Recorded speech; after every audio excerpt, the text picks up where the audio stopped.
sampah dari sampah-sampah itu dosen. Semua dosen tanyakan. Setiap kali saya ketemu dosen itu adalah makhluk dari produk sampah gitu. Iya, betul. Loh, ini saya ngajar di barat begitu. Benar kan? Dosen 99% di Indonesia itu adalah mengajarkan sampah-sampah. Benar? Yang tidak didasari oleh empiris, apa? Leadership, dan skill. Dosen yang mengajarkan ilmu tanpa memiliki tiga ini, omongannya sampah. Silakan debat sama saya berani. Ya. Kecuali Al-Quran dan hadis. Itu saja. Tapi sama, Al-Quran dan hadis kita mahir, tidak memiliki asbabun nuzulnya, hadis dhaif, hadis mardud dan seterusnya sama. Ya. Paham ya? Ekstrim sama saya? Ya. Wujudkan itu. Jangan pernah belajar ilmu tanpa memiliki tiga hal. Ya? Dan pastikan kalau sudah memiliki ilmu sampah, otak Anda itu kasih sampah.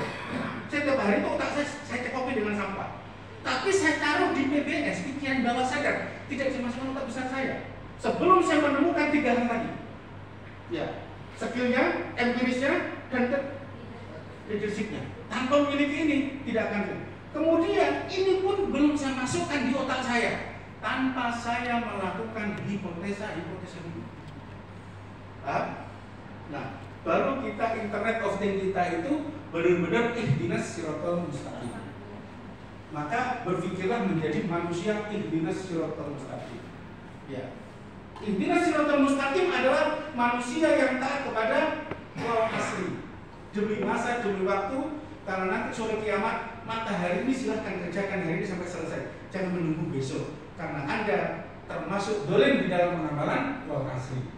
Dan tidak besok. Kalau hari bisa dikerjakan, ngapain tidak besok? Kita menjadi manusia dolen. Ya. Jadi cara berpikir saya ekstrim itu. Ya. Dan ini benar sekali. Jadi mari kita di era digital ini, karena sudah terbuka, jangan percaya kepada ilmu pengetahuan. Ya. Tapi percayalah kepada leadership Anda, skill Anda, dan apa? Leadership Anda. Karena inilah penghasil daripada ilmu pengetahuan. Ya, dari sampahnya tadi. Silakan dikembangkan, silakan berkreativitas, Anda wujudkan sendiri. Medianya sudah banyak. Jadi pengaruhnya seperti itu ya. Madam Smith menghasilkan digitalisasi seperti itu ya. Seperti sampah ya, saya sebut digital marketing itu. Sekarang sudah menjadi sampah, jangan belajar lagi. Jangan. Ada berhenti aja digital marketing, jangan belajar. Nanti saya harus gimana masuknya? Ada di materi saya. Sekarang digital marketing sudah menjadi sampah, makhluk tinggalan, kereta jadul, eranya sudah dijual sama AI. Nah, next Pak. Nanti akan terjawab. Ini sebuah teori. Itu saya sebut itu leadership ya. Leadership bisnis internasional yang sudah menjadi platform. Harus menjadi, kalau mau jadi kaya, Anda mau kaya di dunia digital harus paham.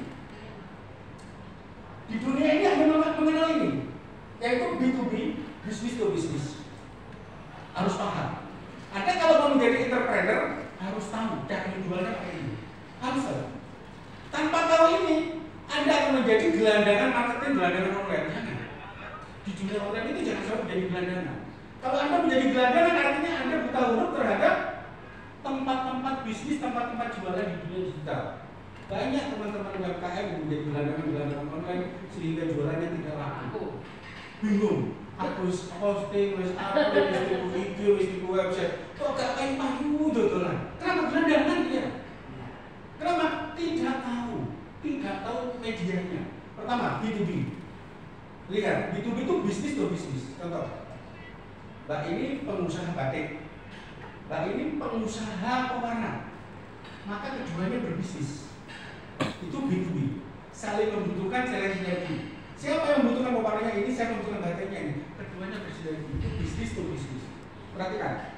Kalau produk Anda itu produk suplementer, produk pengganti. Contoh, Anda memiliki di rumah itu banyak umpama itu jamu herbal ya. full net kencur, jangan dijual di e-commerce.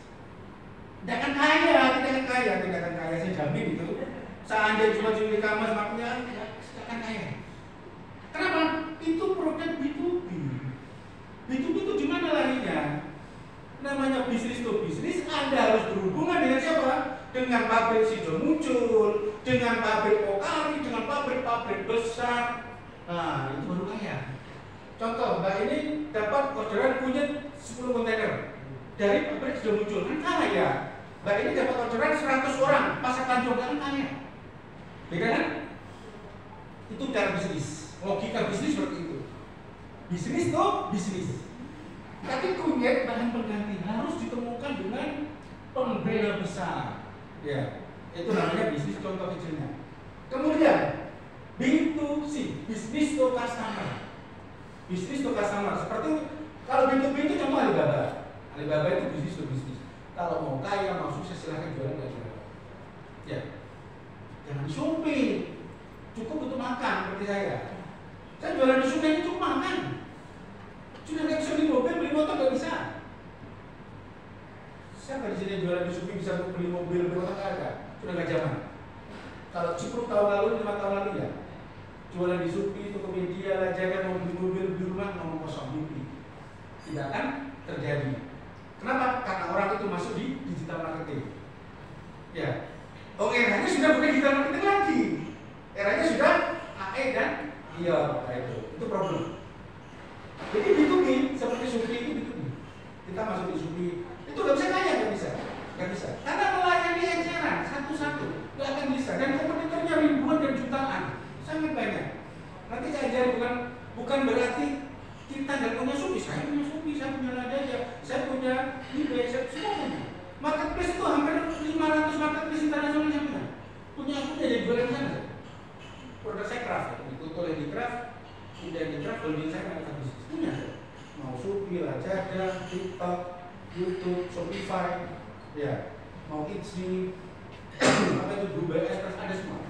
Saya jualan juga ke sana. Ya. Tapi harus bicara ini, kalau bicara B2C. Jadi B2C itu jualan eceran di online. Ya. Kalau sekedar untuk makan, minum, sandang, pangan, makan cukup. Ya. Jangan pernah mimpi beli motor, beli mobil, bangun rumah, nggak cukup. Ya.